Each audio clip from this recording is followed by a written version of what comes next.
بسم اللہ الرحمن الرحیم۔ السلام علیکم۔ کاروان زندگی چینل پر آپ سب کو خوش آمدید کہتے ہیں۔ امید ہے کہ آپ سب خیریت سے ہوں گے۔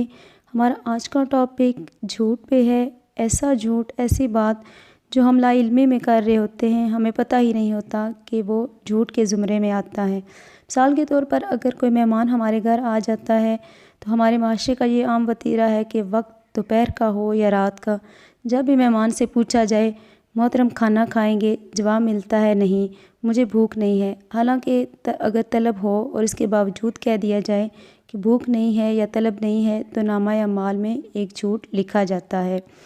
سیدہ اسماء بنت یزید رضی اللہ تعالیٰ عنہا سے روایت ہے کہ نبی پاک صلی اللہ علیہ وآلہ وسلم کے پاس کھانا لایا گیا اور ہمیں بھی پیش کیا گیا۔ ہم نے کہا ہمیں طلب نہیں ہے، تو آپ صلی اللہ علیہ وآلہ وسلم نے فرمایا تم بھوک اور جھوٹ کو جمع تو نہ کرو۔ آپ جھوٹ بول کر گناہ بھی کمایا اور بھوکے بھی رہے۔ پھر پوری ڈھٹائی کے ساتھ اس جھوٹ کو خودداری، وفاداری، رکھ رکھاؤ اور آداب کا نام دے کر فخر محسوس کرتے ہیں۔ اکثر گھر آ کر جگہ جگہ میزبان کو برا بھلا کہنا، کوسنا اور اس کی نیت پر شک کرنا۔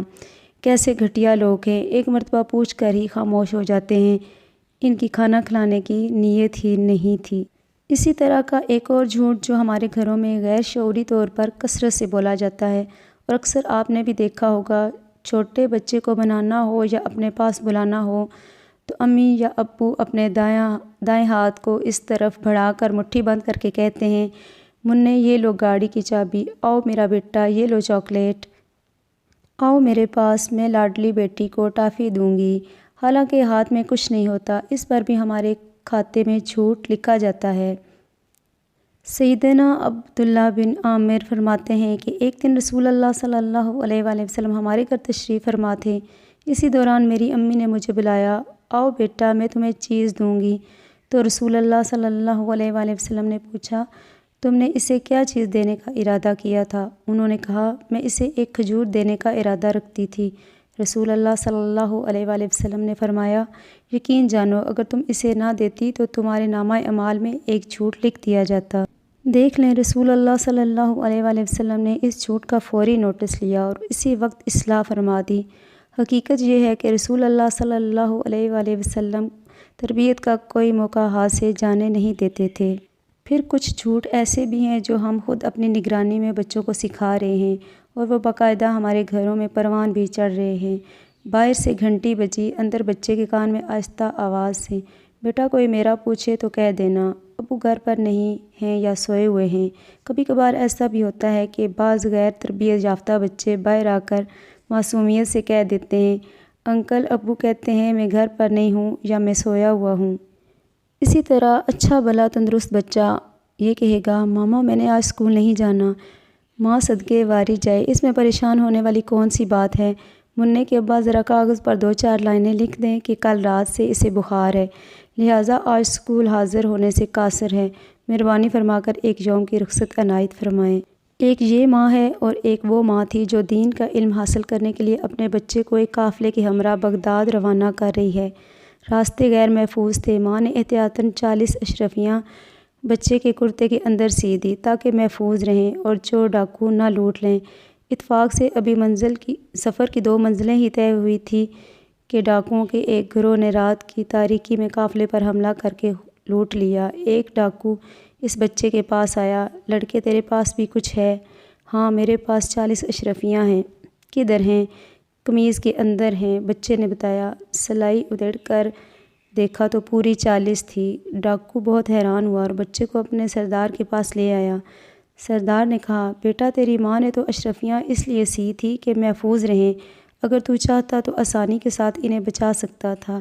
بچے نے معصومیت سے جواب دیا آپ کی بات بھی ٹھیک ہے، مگر میری ماں نے مجھے چلتے وقت ایک نصیحت کی تھی بیٹا حالات کیسے بھی ہوں جھوٹ نہ بولنا۔ یہ جواب سن کر ڈاکوؤں کا سردار اتنا متاثر ہوا کہ اس کی آنکھوں سے بے اختیار آنسو نکل آئے کہ یہ ایک بچہ ہو کر اپنی ماں کا اتنا فرما بردار ہے اور میں بڑا ہو کر اپنے رب کا اتنا نافرمان ہوں۔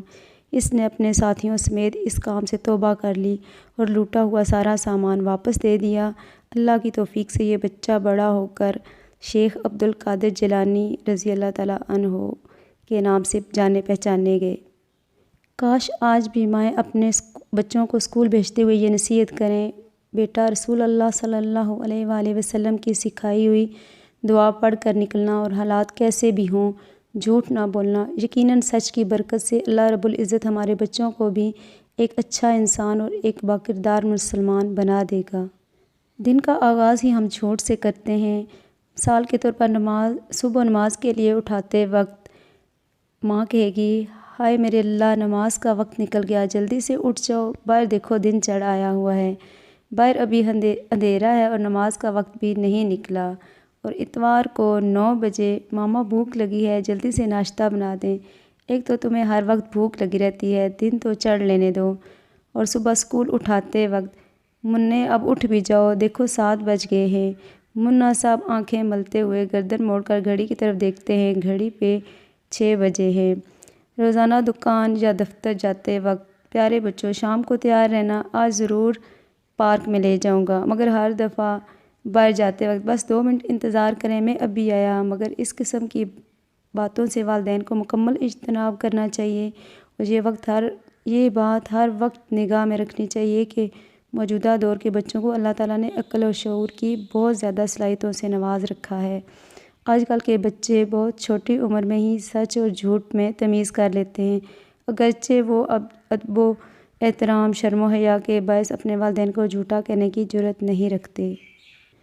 اب ان بچوں کے متعلق یہ کہنا کہ ابھی یہ چھوٹے ہیں یا ناسمجھ ہیں، تو ایسا نہیں سوچنا چاہیے۔ اللہ تعالیٰ نے آج کل کے بچوں کو بہت ذہین بنایا ہے، اس لیے والدین اور اساتذہ کی ذمہ داری ہے کہ انہیں چھوٹی عمر سے ہی سچ اور جھوٹ میں فرق، سچ کے فوائد، جھوٹ کے نقصانات کے متعلق آگاہی دیں، اور خود مکمل احتیاط برتیں کہ بچوں کے سامنے کبھی بھی جھوٹ نہ بولیں، بلکہ چھوٹے بچوں کو جھوٹ سے نفرت دلانے کے لیے پوچھا جائے، بیٹا کیا تم پسند کرو گے کہ تمہیں کوئی منافق کہہ کر پکارے؟ نہیں امی جان، میں تو کبھی بھی پسند نہیں کروں گا۔ تو بیٹا پھر یہ بات اچھی طرح ذہن نشین کر لو کہ جھوٹ بولنا منافق کی نشانی ہے۔ نبی کریم صلی اللہ علیہ وآلہ وسلم نے ارشاد فرمایا، منافق کی 3 نشانیاں ہیں۔ نمبر 1، جب بات کرتا ہے تو جھوٹ بولتا ہے۔ نمبر 2، اور جب وعدہ کرتا ہے تو اس کی خلاف ورزی کرتا ہے۔ نمبر 3، جب اسے امانت سونپی جائے تو اس میں خیانت کرتا ہے۔ عبداللہ بن مسعود رضی اللہ تعالیٰ عنہ فرمایا کرتے تھے، آدمی جھوٹ بولتا رہتا ہے اور اس کے دل پر سیاہ نقطہ لگا دیا جاتا ہے، یہاں تک کہ سارا دل کالا ہو جاتا ہے، تو وہ اللہ کے ہاں جھوٹوں میں لکھ دیا جاتا ہے۔ بچوں میں فکر پیدا کرنے کے لیے یہ حدیث سنانے کے لیے بہت ضروری ہے کہ ان کے سامنے تھوڑی سی وضاحت کی جائے۔ پیارے بچوں، دیکھو اللہ کا کتنا بڑا کرم ہے کہ ہمارا دل کسی کو نظر نہیں آتا، سینے کے اندر ہوتا ہے، اور پھر ہم نے اوپر کپڑے بھی پہنے ہوئے ہوتے ہیں۔ اللہ نہ کرے اگر جھوٹ بولنے سے اسی وقت جھوٹ بولنے والے کا چہرہ کالا سیاہ ہو جاتا تو آج ہم کسی کو منہ دکھانے کے قابل نہ رہتے، شرمندگی کی وجہ سے سارا دن گھر سے باہر نہ نکلتے۔ یہ تو اس عیبوں پر پردہ ڈالنے والے اور گناہوں کو معاف کرنے والے رب کی رحمت ہے کہ جس نے اپنے پیارے حبیب صلی اللہ علیہ وآلہ وسلم کی امت کی لاج رکھ لی اور ہمیں اس ذلت اور رسوائی سے محفوظ رکھا۔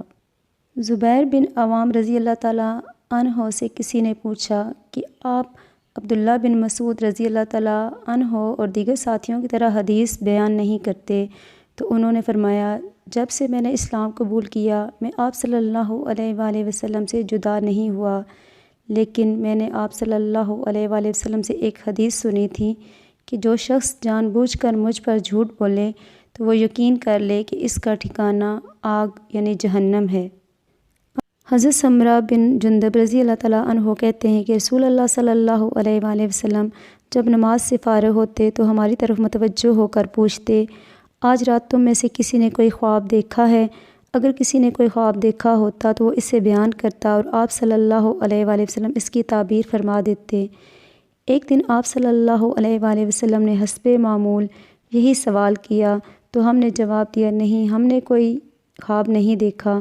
تو آپ صلی اللہ علیہ وآلہ وسلم نے فرمایا، لیکن آج رات میں نے ایک خواب دیکھا ہے، وہ یہ ہے کہ 2 آدمی میرے پاس آئے، انہوں نے میرے ہاتھوں کو پکڑا اور مجھے ارض مقدسہ میں لے گئے۔ وہاں میں نے دیکھا ایک شخص بیٹھا ہے اور ایک آدمی اس کے پاس کھڑا ہے جس کے ہاتھ میں ایک مہمیز یعنی لوہے کی ہک ہے اور اس کے چہرے کی ایک جانب آتا ہے، اس مہمیز کو اس کی ایک باچھ میں یعنی گال کے اندر داخل کرتا ہے، پھر اس کی باچھ کھینچ کر اس کی گدی یعنی سر کے پچھلے حصہ تک پھاڑ دیتا ہے، پھر اسی طرح اس کی ناک کو اس کی گدی تک اور اس کی آنکھ کو اس کی گدی تک، پھر وہ دوسری جانب آ جاتا ہے اور اس کے ساتھ وہی کچھ کرتا ہے جو اس کی پہلی جانب کیا تھا، اور دوسری جانب سے ابھی فارغ نہیں ہوتا کہ پہلی جانب ٹھیک ہو جاتی ہے۔ پھر دوسری مرتبہ وہی کچھ کرتا ہے جو کچھ پہلی مرتبہ کیا تھا۔ رسول اللہ صلی اللہ علیہ وآلہ وسلم نے فرمایا، میں نے پوچھا یہ کیا ہے؟ تو ان دونوں نے کہا آگے چلیں، تو ہم آگے چلے گئے۔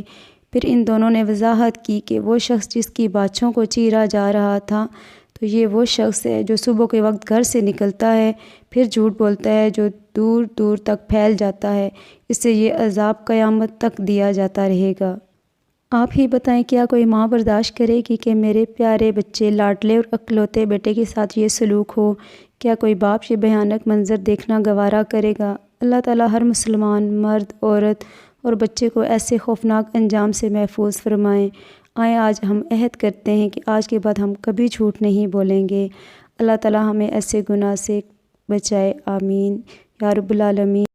اے اللہ پاک کر دے میرے دل کو نفاق سے اور میرے عمل کو دکھلاوے سے اور میری زبان کو جھوٹ سے اور میری آنکھ کو خیانت سے، بس بے شک تو جانتا ہے آنکھوں کی خیانت اور سینوں کی چھپی ہوئی باتوں کو۔ امید ہے کہ آج کی ویڈیو آپ کو پسند آئی ہوگی۔ ملتے ہیں نیکسٹ ویڈیو میں کسی اچھے سے ٹاپک کے ساتھ۔ اجازت دیجیے، اللہ حافظ۔